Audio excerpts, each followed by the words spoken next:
brilliant, hasn't it? Yeah, Everyone's been really friendly, it's fantastic. been great. Especially on the flight, because everyone from Barbados, when it was there, was singing and dancing.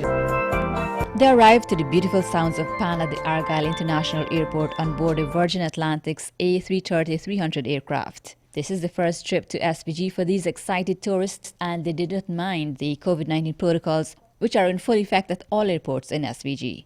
The visitors say they learned about Destination SVG from brochures in the UK and already have a place in mind to spend the next 3 weeks while on island. We haven't got to see much of it, but we're staying in St Vincent for a few days, then we're going to Becwa, so that'll be nice. We also caught up with a Vincentian national who was happy to be back home. 100% better than it was.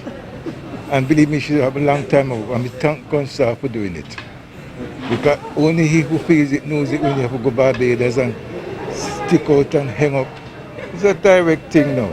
Virgin Atlantic's country manager Hannah Swift said that SVG is leading in bookings to the Caribbean and is thrilled that they can bring tourists to the island. Pilot David of Virgin Atlantic said it was a seamless touchdown at AIA. It was a wonderful landing coming in here.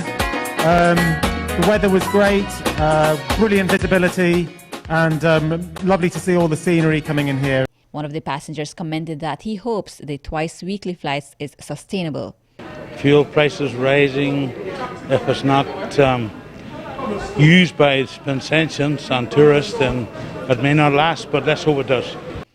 The A330-300 aircraft has a seating capacity of 237. The inaugural flight landed at AIA with 112 passengers, 8 crew members, including the pilots. Of the crew was Vincentian Desmond Franklin. To be part of the inaugural flight coming to St Vincent, and also, to be representing my company as well as, my other home.